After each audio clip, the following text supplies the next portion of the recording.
Commodity market में पिछले कुछ हफ्ते से जो वॉलेटिलिटी देखी जा रही है दोस्तों, उसने निवेशकों को असमंजस में डाल दिया है। रिकॉर्ड स्तर छूने के बाद जब सोने की कीमत में गिरावट का सिलसिला शुरू हुआ तो सवाल उठने लगे। क्या सोने का जो बुल रन है अब पूरी तरह थम चुका है? क्या घरेलू बाजार में 24 कैरेट गोल्ड जो है वो 1 लाख के साइकोलॉजी सपोर्ट लेवल तक फिसल सकता है? Global brokerage houses, US Fed के ब्याज दर फैसले और भारतीय रुपए डॉलर के समीकरण के बीच क्या कहते हैं दुनिया भर के जो टॉप एनालिस्ट हैं? अगर आप भी गोल्ड में एसआईपी या एक मुश्त लमसम निवेश का प्लान बना रहे हैं तो जानने से पहले कहीं ना कहीं एक्सपर्ट की राय देखना बिल्कुल ना भूलें। नमस्कार, मैं हूं आपके साथ संध्या बिष्ट और आप देख रहे हैं द इकोनॉमिक टाइम्स हिंदी। दोस्तों, गोल्ड की कीमतों में फिलहाल तेजी देखने को मिल रही है। हालांकि साल की शुरुआत में गोल्ड की कीमत में उतार चढ़ाव लगातार नजर आ रहा था। ऐसे में कई खरीदार और निवेशक इस इंतजार में हैं कि कीमतें नीचे आ जाए और वो सस्ते दाम पर गोल्ड खरीद सकें। हालांकि एक्सपर्ट ये कह रहे हैं कि गोल्ड के लिए निचला स्तर तय करना आसान नहीं है और केवल गिरावट का इंतजार करना हमेशा सही रणनीति नहीं हो सकती।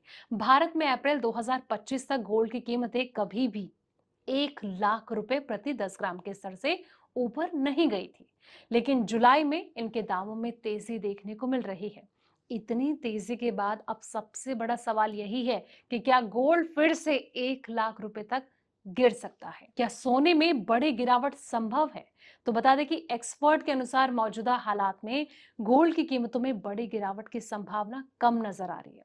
सेंट्रल बैंकों की लगातार खरीदारी गोल्ड की कीमतों को स्ट्रॉन्ग बना रही है और ये जो बाजार में एक सपोर्ट लेवल जो है वो बन रहा है। ऑगमोंट की हेड ऑफ रिसर्च रेनिशा चेनानी के अनुसार गोल्ड का 1 लाख रुपए प्रति 10 ग्राम तक गिरना फिलहाल एक बेहद कमजोर संभावना बनी हुई है। इसके सामान्य अनुमान के बजाय केवल एक रिस्क वाली स्थिति के तौर पर देखा जाना चाहिए और उनका ये कहना है कि 2026 में गोल्ड की कीमत 1,40,000 से लेकर 1,50,000 रुपए प्रति 10 ग्राम के ऊपर बने रहने की उम्मीद है। हालांकि शॉर्ट टर्म में 5 से 15% तक की गिरावट सामान्य और अच्छी बात हो सकती है, लेकिन इसे क्रैश नहीं कहा जा सकता। अब कौन से वो फैक्टर हैं जिसके चलते सोने के दाम गिर सकते हैं?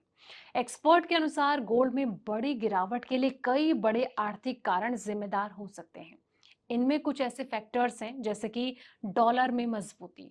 गोल्ड की कीमत में अमेरिकी डॉलर का सीधा इम्पैक्ट पड़ता है। अगर डॉलर मजबूत होता है दोस्तों तो गोल्ड की जो मांग है वो कमजोर हो सकती है और कीमतों में गिरावट आ सकती है। अब ब्याज दरों में बढ़ोतरी। अगर अमेरिकी फेडरल रिजर्व ब्याज दरों को लंबे समय तक ऊंचा रखता है तो निवेशक सोने की जगह दूसरे ऑप्शन का रुख कर सकते हैं। इसी में तीसरा जो पॉइंट है वो है तनाव में कमी। वॉर और राजनीतिक उठापटक के समय निवेशक गोल्ड को सुरक्षित निवेश मानते हैं। अगर दुनिया में तनाव कम होता है तो सुरक्षित निवेश के रूप में गोल्ड की मांग घट सकती है। इसी में सेंट्रल बैंकों की खरीद में कमी। कई देशों के जो सेंट्रल बैंक हैं वो गोल्ड की खरीदारी को तेजी से कर रहे हैं। अगर ये जो खरीदारी है धीमी होती है तो कीमतों पर प्रेशर आ सकता है। अब सवाल ये आता है कि क्या अभी सोना खरीदना चाहिए या फिर थोड़ा इंतजार करना बेहतर है?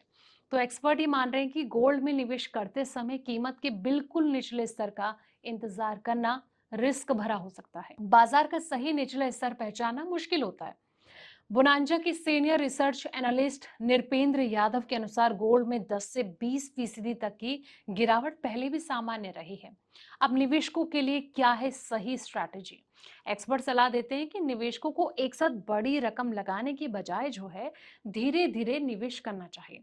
बाजार की खबरों के आधार पर घबराकर खरीदारी या फिर बिक्री करने से बचना बेहतर होता है। लॉन्ग टर्म इन्वेस्टर के लिए गोल्ड पोर्टफोलियो में डाइवर्सिफिकेशन लाने का एक माध्यम हो सकता है, जबकि कम समय के लिए निवेश करने वालों को कीमतों में उतार चढ़ाव के लिए तैयार रहना चाहिए। फिलहाल एक्सपर्ट की राय है कि गोल्ड में बड़ी गिरावट के लिए मजबूत आर्थिक बदलाव जरूर होंगे, इसलिए केवल 1 लाख रुपए तक गिरने की उम्मीद में खरीदारी टालना हर निवेशक के लिए सही फैसला नहीं हो सकता है। तो दोस्तों, ये रिपोर्ट आपको कैसे लगे कमेंट बॉक्स में अपनी राय जरूर दें और फिलहाल इस वीडियो में इतना ही। ऐसे पल पल के अपडेट्स के लिए आप देखते रहें द इकोनॉमिक टाइम्स हिंदी।